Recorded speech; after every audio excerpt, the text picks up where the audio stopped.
Good evening! Dinner time. Anong ulam natin? Marami tayong ulam ngayon. Matapos natin mag-exercise, kain ng madami. So, ulam ay may papaitan, atay balunan. Ang dami. Bupo at saka labong.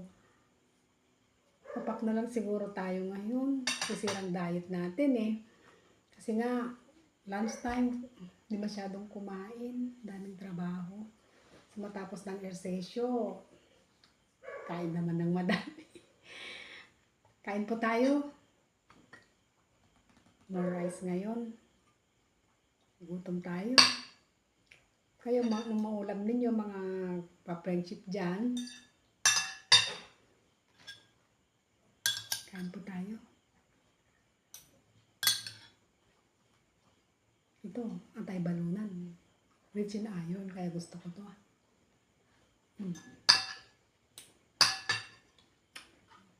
Labong na binigay ng sister ko. Sarap to eh.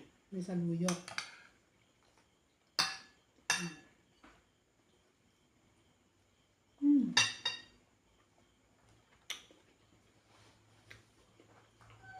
At kumain pag napagod.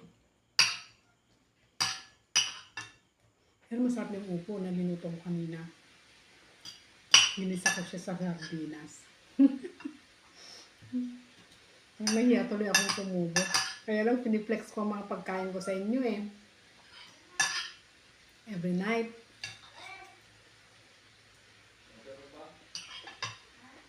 Thanks for watching. God bless.